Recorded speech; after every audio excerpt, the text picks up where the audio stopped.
क्या मेरी शक्ल तुम्हें गैंगस्टर जैसी लगती है?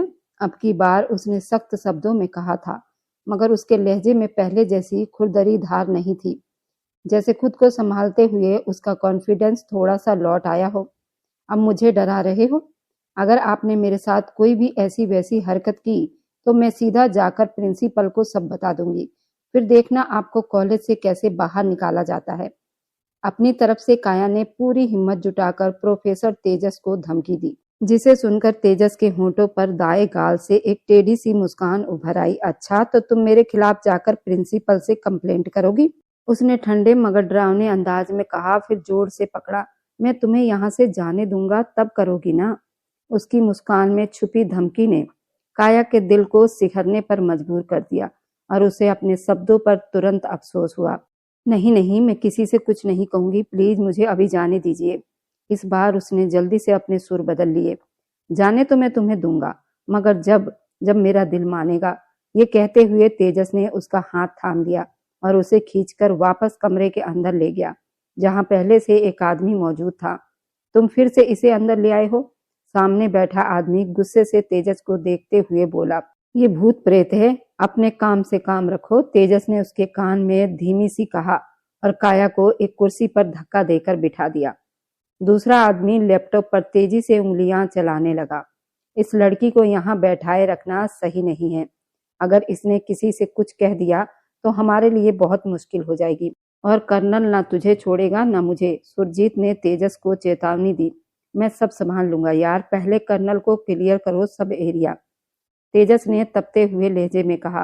काया दोनों की बातें सुनने की भरपूर कोशिश कर रही थी, मगर उसके लिए शब्द अभी भी अधूरे और डरावने थे। वे दोनों उसके लिए किसी रहस्यमयी साये से कम नहीं थे। वह उस वक्त कोई भी ऐसी गलती नहीं करना चाहती थी जिससे और मुश्किल में फंस जाए। बस किसी तरह यहाँ से निकलना चाहती थी, मगर तेजस के शिकंजे से निकलना आसान नहीं था। तभी बाहर से जोरदार धमाकों की आवाज आई और दोनों चौंक गए। लगता है उस आदमी ने अपना काम कर दिखाया। हम लेट हो गए हैं, जल्दी करो। तेजस ने झट से लैपटॉप बंद किया, अपनी गन को लोड की, सुरजीत के साथ बाहर निकल गया। पीछे काया को बंद कमरे में छोड़ते हुए उनके जाते ही काया ने गहरी सांस छोड़ी। धमाकों की आवाज अब भी उसके कानों में गूंज रही थी, मगर उससे ज्यादा जरूरी था यहाँ से निकलना। वह झट से उठी, दरवाजा खोला, बाहर भागी। चारों तरफ धुआं धुआं, आग और अफरा तफरी फैली हुई थी। वो बुरी तरह घबरा गई। भगवान, ये सब क्या हो गया? किसने किया? आंखों में आंसू लिए वह आगे बढ़ी। तान्या, तान्या तुम कहाँ हो? वह कैंटीन की तरफ भागी, मगर घबराहट में रास्ता भूल गई। हाँ, इसी तरफ होगा। वह उसी ओर लपकी, मगर धुएं ने उसकी सांसें रोक दी। वह वहीं रुककर हाँफने लगी। पास ही एक भारी लकड़ी का टुकड़ा गिरा हुआ था, जिसके नीचे एक लड़का दबा हुआ था। काया ने पूरी ताकत लगाकर उसे हटाने की कोशिश की, मगर वह हिला तक नहीं। कोई मदद करो प्लीज, ये जिंदा है। वह चीखती रही, मगर सब अपनी जान बचाने में भाग रहे थे। अचानक उस लड़के की आवाज थम गई। काया ने कांपते हुए उसकी तरफ देखा। उसकी सांसें रुक चुकी थी। वह वहीं थमकर बैठ गई। आंसू रुकने का नाम नहीं ले रहे थे। एक मासूम उसकी आंखों के सामने दम तोड़ चुका था। वह कुछ नहीं कर पाई। दिल जोर जोर से धड़क रहा था। न जाने कौन से जालिम लोग थे जो मासूमों की जान ले रहे थे। तभी उसके दिमाग में फिर से तान्या का ख्याल आया। मुझे तान्या को ढूंढना है, वह कहाँ है? वह झट से उठी, फिर से भागने लगी। चारों ओर से आवाज आ रही थी।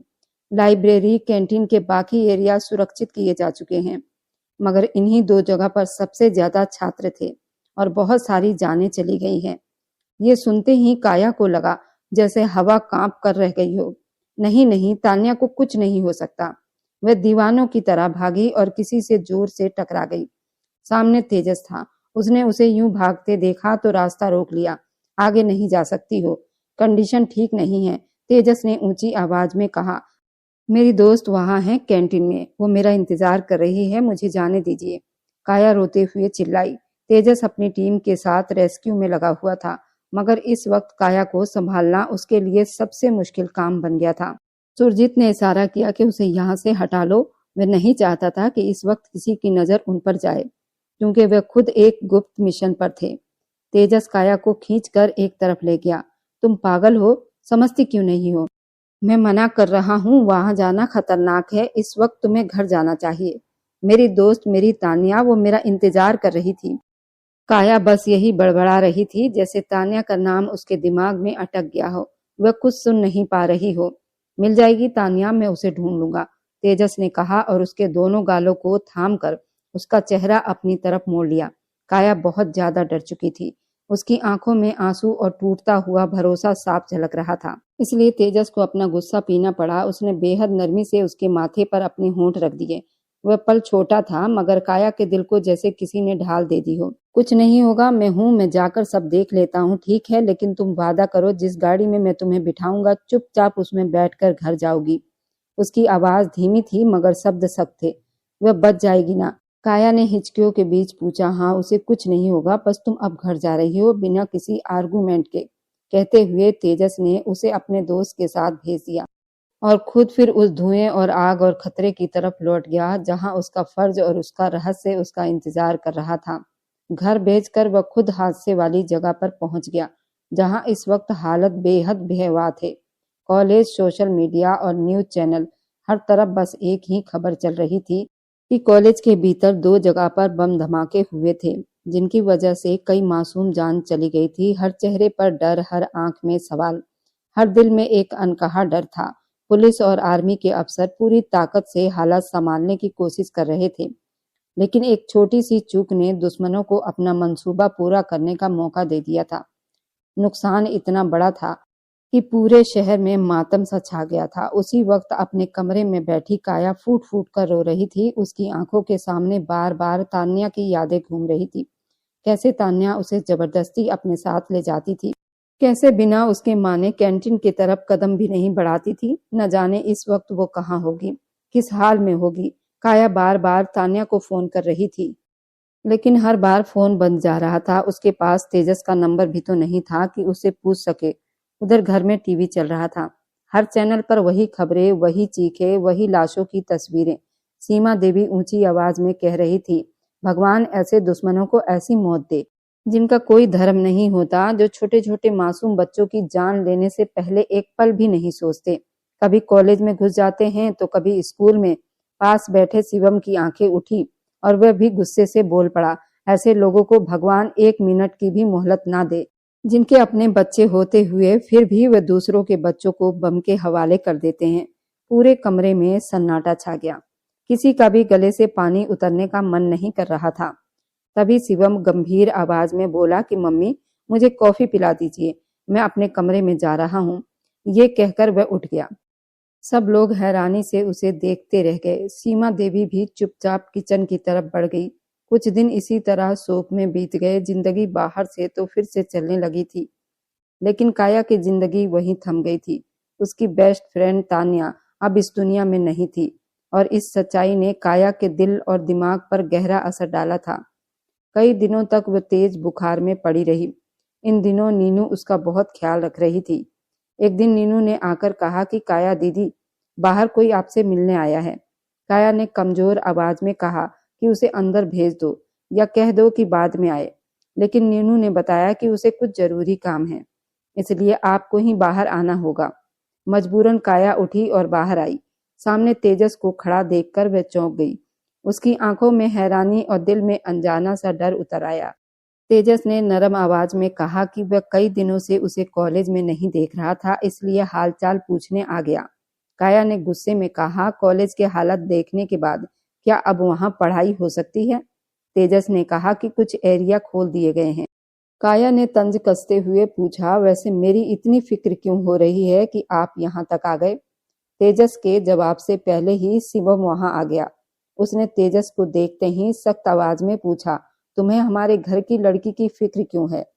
तेजस ने बिना डरे कहा, अगर वह फिक्र नहीं करेगा तो क्या शिवम करेगा?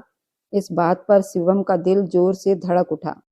उसने गुस्से में चेतावनी दी कि अगर तेजस हद से आगे बढ़ा तो वह उसे इस घर से निकाल देगा। तभी काया ने हैरानी से पूछा, क्या शिवम तेजस को पहले से जानता है? तेजस मुस्कुराया और बोला, इस घर से उसे कोई नहीं निकाल सकता। तभी सीमा देवी और घर के बाकी लोग भी वहां आ गए। तेजस ने युग की तरफ देखते हुए कहा कि उसकी एक अमानत अब भी उनके पास है, और जब तक वह यहाँ है वह आता ही रहेगा। युग ने गुस्से में कहा, यहाँ उसकी कोई अमानत नहीं और उसे वापस चले जाना चाहिए। तेजस ने ठंडी हंसी के साथ कहा कि उन्हें प्यार की जुबान समझ नहीं आती, इसलिए वह अब उसे यहाँ से लेकर चला जाएगा और अगर किसी ने उसे रोकने की कोशिश की तो उसके नतीजे बहुत बुरे होंगे। उसकी आवाज में धमकी थी, लेकिन काया के दिल में उस आवाज के साथ एक अजीब सा अपनापन भी उतर रहा था, जैसे किसी तूफान के बीच कोई मजबूत सहारा मिल गया हो। उसकी भूल है, मेरा पीछा करने के बजाय अगर आप अपने बेटे को बचाने की कोशिश करेंगे तो ज्यादा ठीक रहेगा, तेजस ने दरवाजे की तरफ बढ़ते हुए पीछे पलटकर कहा था। उसके शब्द किसी हथौड़े की तरह पूरे घर में गिरे थे। सबके चेहरों पर हवाइयां उड़ चुकी थी। तेजस के निकलते ही पूरा घर पुलिस से चारों तरफ घिर चुका था। ये सब क्या है शिवम? तेजस क्या कहकर गया है? युग ने कांपती आवाज में पूछा। पापा, वह झूठ बोल रहा है, ऐसा कुछ भी नहीं है। मुझे फंसाने की कोशिश हो रही है, शिवम ने घबराकर सफाई दी। लेकिन तभी पुलिस अंदर आ चुकी थी। शिवम को तुरंत कस्टडी में लिया जा रहा था। क्यों ले जा रहे हो मेरे बेटे को? छोड़ दो, उसे छोड़ दो, सीमा देवी चीखती हुई आगे बढ़ी। लेकिन पुलिस अफसर ने शांत स्वर में कहा कि आपके बेटे के खिलाफ एफआईआर दर्ज हो चुकी है और हमारे पास ठोस सबूत है, हमें उन्हें ले जाना होगा। आप सहयोग करें। युग का दिल जैसे सीने में धक से रह गया। उनका इकलौता बेटा, जवान बेटा, किन कामों में फंस गया था, ये सोचकर उनके पैरों तले से जमीन खिसक गई। शिवम को पुलिस ले जा चुकी थी। पूरे घर में बेचैनी, डर और सन्नाटा भर गया था। युग ने अपने जान पहचान वालों को फोन किए, लेकिन कोई भी साथ देने को तैयार नहीं था। सबूत इतने पुख्ता थे, कोई भी इस केस में हाथ डालने से डर रहा था। घर का सारा ध्यान अब काया से हटकर शिवम पर आ चुका था। उधर गाड़ी में बैठी काया गुस्से और दर्द से भरी आवाज में बोली, आप मुझे झूठ बोलकर कहाँ लेकर जा रहे हैं प्रोफेसर? तेजस चुपचाप गाड़ी चलाता रहा। मैं आपसे कुछ पूछ रही हूँ। ऑफिसर तेजस, आप मुझे कहाँ लेकर जा रहे हैं? आप घर वालों की आंखों में धूल झोंक सकते हैं, लेकिन मुझे बेवकूफ नहीं बना सकते। सच बताइए, आप चाहते क्या हैं? काया की आवाज ऊंची हो गई थी। तेजस ने झटके से गाड़ी किनारे पर रोकी और सख्त लहजे में कहा, पहली बात, आप अपनी आवाज नीचे रखो। मुझे ऊंची आवाज बिल्कुल भी पसंद नहीं है। उसकी आंखों में एक अजीब सी शक्ति थी, जिसमें अधिकार भी था, चिंता भी। फिर उसने गाड़ी आगे बढ़ा दी। कुछ देर बाद गंभीर स्वर में बोला, तुम्हें तुम्हारे सारे सवालों के जवाब आज ही मिल जाएंगे। ये सुनकर काया सहम गई और पूरे रास्ते एक शब्द नहीं बोली। गाड़ी एक बड़े से बंगले में दाखिल हुई। बाहर लगे नेम प्लेट पर तेजस का नाम चमक रहा था। हम कहाँ आए हैं? क्या ये आपका घर है? काया ने हैरानी से पूछा। तेजस ने गाड़ी पार्क करते हुए कहा, हाँ। वह नीचे उतरा। फिर काया भी उतरी। चलो। उसने उसका हाथ थाम लिया। तेजस की पकड़ मजबूत थी, जैसे वो उसे खोने नहीं देना चाहता था। काया का दिल जोर जोर से धड़कने लगा। उसके हाथों की गर्माहट उसके भीतर तक उतर रही थी। अंदर पहुंचते ही काया को सच्चाई से रूबरू करवाया गया। तेजस कोई और नहीं, बल्कि काया के पापा के सबसे करीबी दोस्त का बेटा था। बचपन में जब काया सिर्फ 2 साल की थी और तेजस 10 साल का था, तब दोनों की मंगनी हुई थी। 2 गहरे दोस्त खुशी खुशी ये रिश्ता जोड़ चुके थे, लेकिन वक्त ने सब कुछ उजाड़ दिया। काया के पापा के जाने के बाद हालात ऐसे बदल गए, सब बिखर गया। काया की माँ उसे लेकर अपने मायके चली गई और जाते जाते वादा लिया गया कि काया की पढ़ाई पूरी होने तक इस मंगनी का जिक्र किसी से नहीं होगा। तेजस और उसके पिता ने उस वादे को निभाया। तेजस हर पल हर सहायक की तरह काया के आसपास रहा, बिना खुद को जाहिर किए। जब काया की माँ ओजस्वी की मृत्यु हुई थी, तब वो अपने पिता के साथ वहां गया था, लेकिन किसी ने उनसे बात तक नहीं की। वे चुपचाप लौट आए। कई बार तेजस अपने पिता के साथ काया को लेने पहुंचा, अपनी अमानत मांगी, लेकिन हर बार उन्हें ठुकरा दिया गया। युग साफ कह चुका था कि वो काया का रिश्ता अपने मुंह बोले बेटे शिवम से करेंगे। ये बात तेजस से छुपी नहीं थी। उसने अपने पिता को शिवम के हर काले सच से अगवा कराया और फिर अपने मिशन में लग गया। उसने सबूत इकट्ठे किए और उसी दौरान उसे पता चला कि कॉलेज बम धमाकों की साजिश में शिवम शामिल है। इसी वजह से वह कॉलेज में प्रोफेसर बनकर आया था। काया उसके बहुत करीब थी, लेकिन वह अपने और उसके रिश्ते की सच्चाई उसे नहीं बता सकता था। हादसा हुआ, कई जाने गई, लेकिन वक्त रहते एक बड़े गैंग को पकड़ा गया, जिनमें शिवम भी शामिल था। ये सुनते ही काया की आंखें भर आई। उसने अपने पापा के दोस्त के तरफ देखा, टूटती आवाज में कहा, अंकल जी। फिर तेजस की तरफ देखकर बोली, मेरे पापा के दोस्त, मेरे अंकल। इतने सालों बाद याद आया कि आप मेरे अपने हैं। उसके शब्दों में दर्द था, शिकायत थी, तड़प थी। जिस वक्त मुझे आप लोगों की बहुत जरूरत थी तब आप लोग नहीं थे। मैंने कैसे कैसे काटे हैं ये सिर्फ मैं ही जानती हूँ। मुझे अब किसी की जरूरत नहीं। वह रोते हुए दरवाजे की तरफ मुड़ी। तेजस ने जल्दी से उसकी कलाई पकड़कर अपनी तरफ खींच लिया। छोड़िए मुझे, वो बुरी तरह से रो रही थी। तेजस की आंखों में दर्द उतर आया। उसकी आवाज धीमी थी लेकिन ठहरी हुई थी। मैं तुम्हें कहीं नहीं जाने दूंगा काया। काया ने गुस्से और आंसुओं में डूबकर कहा कि उसे किसी के साथ नहीं रहना। उसे अभी इसी वक्त अपने मामा के घर छोड़ दिया जाए। तेजस ने अपने गुस्से को दबाते हुए कहा, वहां जाना चाहती हो जहां तुम्हारे साथ हमेशा बुरा व्यवहार हुआ है?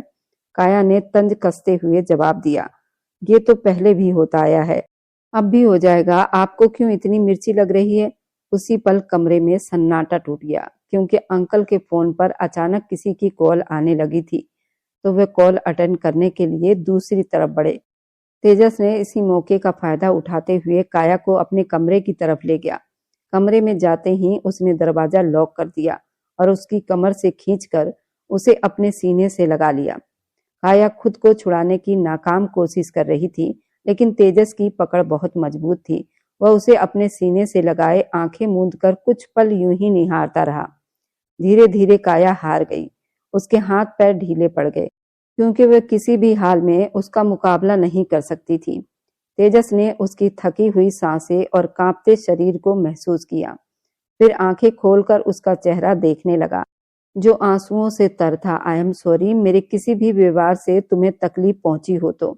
उसने उसके चेहरे को अपने दोनों हाथों में भरते हुए कहा और उसके माथे पर एक नरम सा किस किया। काया को अपने से लिपटे हुए उसने उसे सुकून देने की कोशिश की। उसके इस प्यार भरे व्यवहार पर काया के दिल के दरवाजे उसके लिए खुलते चले गए। मैं आपको कभी माफ नहीं करूंगी। मैं आपकी मंगेतर थी तो आपको चाहिए था कि आप मुझे अपने साथ रखते, अपने घर में, ना कि उनके साथ जिन्होंने मुझे इतनी तकलीफ दी। वह रोते हुए शिकायत करने लगी। तेजस ने भगवान का शुक्र अदा किया कि कम से कम वह उससे बात तो कर रही है। जो भी सजा दोगी मुझे मंजूर है, लेकिन तुम यहाँ से कहीं नहीं जा सकती। मुझे बहुत पहले ये बात बतानी चाहिए थी, लेकिन एक लंबा सफर आड़े आ गया। पर अब नहीं, मुझे सिर्फ तुम्हारी प्यास है। तुम मेरा जुनून हो, मेरा इश्क हो। उसने बेहद गहराई से कहा। उसकी बातों पर काया तिलमिला उठी। आप झूठ बोल रहे हैं ना? आप मुझे यहाँ रोकने के लिए ये सब कर रहे हैं ना? वह गुस्से में बोली, मैं बचपन से तुम्हें जानता हूँ और रोते हुए तुम बहुत ही बुरी लगती हो। तुम्हारे आंसू मुझे ना बचपन में अच्छे लगते थे और ना आज। ये मोहब्बत आज की नहीं है। मैं 10 साल का था तब से, शायद उस वक्त प्यार के नाम को नहीं जाना था, लेकिन ये दिल तब से जुड़ चुका है और अब ये ना खत्म होगा, ना मिट पाएगा, और ना ही इतना आसान है तुम्हारे नाम को इस दिल से मिटा पाना। उसकी बातों पर काया ने सिर झुका लिया। आपने अगर मुझे यहाँ लाना था तो बाकायदा मेरी शादी करके मुझे विदा करवा कर तब लेकर आते। वह शिकायत भरे लहजे में बोली। तेजस जोर से हंसा और बोला, मेरी मंगेतर, लेकिन एक सच्चाई और बाकी है। जब तुम 6 साल की हुई थी तब तुम्हारी माँ चुपके से हमारे यहाँ आई थी। तुम्हारी और मेरी शादी मंदिर में करवा दी गई थी। अब तुम्हें शादी की भी कोई जरूरत नहीं है। तुम पहले से ही मेरी पत्नी हो। रही बात विदाई की, तो मेरी जान, हुक्म जैसा होगा वैसा ही होगा। वैसे भी मुझे सिर्फ 1 महीने की छुट्टी मिली है और उस 1 महीने में मैं तुम्हारे साथ पूरा एंजॉय करना चाहता हूँ। छुट्टी? कैसी छुट्टी? तुम्हें अभी भी नहीं पता कि तुम्हारा पति सीक्रेट ऑफिसर है, एक आर्मी है? तेजस ने अपने अंदाज में कहा तो काया ने उसे सल्यूट कर दिया। उसे ऐसा करते देखकर तेजस ने प्यार से उसे देखा। उसकी मासूमियत पर वह दिलो जान से फिदा हो गया था। उसने खींचकर उसे सीने से लगा लिया, उसके नरम नाजुक होठों को अपनी पकड़ में ले लिया। काया ने बेचैनी में पीछे हटाना चाहा, लेकिन तेजस उसे छोड़ने के मूड में बिल्कुल नहीं था। वो बहुत प्यार से उसके होठों पर झुका। काया की सांसें रुकती हुई महसूस हुई। उसके अंदाज में जुनून था। काया के लिए खुद को संभाल पाना बड़ा मुश्किल हो रहा था। जितना वह उसके होठों से अपनी प्यास बुझा रहा था, उतनी ही प्यास बढ़ती जाती थी। जब उसने महसूस किया कि काया की सांसें थमने लगी है तो वह थोड़ा सा पीछे हटा। कैसा लगा पहला तोहफा? उसने उसके गाल को छूते हुए चाहत भरे शब्दों में जवाब दिया। काया ने खुद को उसके सीने में छुपा लिया। अरे मेरा बच्चा शर्मा गया, ये कहकर उसने ठहाका लगाया। उसकी हंसी रुकने का नाम ही नहीं ले रही थी, जबकि काया के चेहरे पर हैरानी के कई रंग बिखरे हुए थे। तेजस ने बहुत खूबसूरत तरीके से उसके साथ दोबारा शादी की और उसे अपनी पत्नी घोषित किया। एक तरफ उसके मामा का परिवार ना चाहते हुए भी शादी में शामिल हुआ। सब लोग काया को देखकर हैरान थे, उनके चेहरे पर जैसे किसी ने थप्पड़ मार दिया हो। उसके मामा की बेटियां पीहू और प्रियंका, जिनका हाल सबसे बुरा था। महावीर, जिसे वे दोनों डेट कर रही थी, उसने उसे शादी नहीं की थी, बल्कि किसी और लड़की से कर ली थी। दोनों बहनें महावीर से प्रेग्नेंट हो गई थी। महावीर अब जेल में था और पीहू और प्रियंका बच्चे को जन्म देकर बिन ब्याही मां बन चुकी थी। उनके पिता ने मजबूरी में उनकी शादी तलाकशुदा आदमियों से कर दी थी। महावीर ने उनके अलावा कई लड़कियों को अपने जाल में फंसाया हुआ था। आज वे दोनों बुरी तरह से पछता रही थी। काया को देखकर उसकी किस्मत पर नाज कर रही थी। जहां काया कभी घर का सारा काम करती फिरती थी, आज वहीं पर एक महल की मालकिन थी और इतना हैंडसम पति जो उसे एक पल के लिए भी छोड़ने का नाम नहीं ले रहा था। उनके दिलों में आग और जहर दोनों भर गया था। ये पूरा परिवार शादी से लौट आया था और कई दिनों तक काया की किस्मत के बारे में सोचता रहा। उसकी मामी अपनी बेटियों की किस्मत देखकर रोती रहती, जो आए दिन अपने पतियों की मार खाकर घर में पड़ी रहती थी। काया और तेजस की शादी बहुत धूमधाम से हुई और उनकी जिंदगी खुशहाली से भर गई थी। और उनकी शादीशुदा जिंदगी इतनी खुशहाली से गुजर रही थी, हर दिन मानो किसी नए सपने का उत्सव बन जाता था। वहीं पीहू और प्रियंका काया के रोज के नए नए स्टेटस और नई नई जगहों की तस्वीर देखकर अंदर ही अंदर जल भूनकर राख होती जाती थी। उनके दिल में जलन का ऐसा जहर भर चुका था जो उन्हें चैन से जीने नहीं देता था। लेकिन काया को इससे कोई फर्क नहीं पड़ता था, क्योंकि काया की जिंदगी अब उस मुकाम पर पहुंच चुकी थी जहां दूसरों की नजरें मायने नहीं रखती थी। अक्सर दुनिया यही कहती है, जो बच्चे अनाथ होकर माँ बाप के साये से वंचित रह जाते हैं, उनकी जिंदगी बस संघर्ष और तन्हाई से भरी होती है। लेकिन शायद लोग ये भूल जाते हैं कि भगवान ऐसे बच्चों को अपनी खास छत्र छाया में रखता है। उन्हें वहां से उठाता है जहां से इंसान देख भी नहीं पाता। और काया के साथ भी भगवान ने ऐसा ही दिल छू लेने वाला चमत्कार कर दिखाया, जिसने उसे सिर्फ हालातों से नहीं बल्कि लोगों की सोच से भी ऊपर उठाया था। जिस लड़की को कभी तरस और दया की नजरों से देखा गया था, आज वही लड़की सबकी नजरों में सम्मान और इज्जत की मिसाल बन चुकी थी। काया की मुस्कान के पीछे वह दर्द छुपा था जिसे उसने अकेले जिया। वह रातें छुपी थी जिसने उसने रोते हुए भी भगवान पर भरोसा नहीं छोड़ा। और शायद यही वजह थी भगवान ने उसकी तकदीर को अपने हाथों से लिखा। तो दोस्तों, कभी भी किसी अनाथ या बेसहारा इंसान को अपने से कमतर ना समझिए, क्योंकि आप नहीं जानते भगवान उसके लिए कौन सा चमत्कार लिख चुका है। जरूरत के वक्त उनकी मदद कीजिए, उनका सहारा बनिए, क्योंकि जब आप किसी टूटे हुए इंसान का हाथ थामते हैं तो असल में भगवान का हाथ थामते हैं। और जो लोग भगवान की इस परीक्षा में खरे उतरते हैं, वही उसकी कृपा के सच्चे हकदार बनते हैं। क्या पता जिस इंसान को आप आज छोटा समझ रहे हैं, वही कल भगवान की रहमत बनकर आपकी जिंदगी में उजाला भर दे। और अब जाते जाते आप सभी से एक दिल से निकली छोटी सी गुजारिश है, आप मेरी ये वीडियो जहां से भी देख रहे हो, कमेंट में अपने शहर और अपने राज्य का नाम जरूर लिखिए। सच कहूं तो आपके कमेंट पढ़ना मेरे लिए किसी तोहफे से कम नहीं होता। हर नाम, हर जगह मुझे आपसे और भी गहराई से जोड़ देती है। और जो लोग मेरी वीडियो को अपना कीमती समय देकर देखते हैं, लाइक करते हैं, शेयर करते हैं, उन सभी का मैं तहे दिल से धन्यवाद करती हूँ। अगर आज की कहानी ने आपके दिल को छुआ हो, आंखें नम कर दी हो या मन को सुकून दिया हो, तो बस एक छोटा सा काम कर दीजिए, वीडियो को लाइक कर दीजिए और अपने उन दोस्तों तक पहुंचा दीजिए जिन्हें ऐसी कहानियां पसंद है। और हाँ दोस्तों, अगर अभी तक हमारे इस छोटे से परिवार का हिस्सा नहीं बने हैं, तो चैनल को सब्सक्राइब जरूर कर लीजिए, क्योंकि हर सब्सक्राइब मेरे लिए सिर्फ एक नंबर नहीं, बल्कि आपका भरोसा, आपका प्यार होता है। हम फिर मिलेंगे कल एक नई दिलचस्प और भावनाओं से भरी कहानी के साथ। तब तक मुझ पर अपना स्नेह और आशीर्वाद बनाए रखें। आप सभी को मेरा प्यार भरा नमस्कार। खुश रहिए, स्वस्थ रहिए और हमेशा मुस्कुराते रहिए।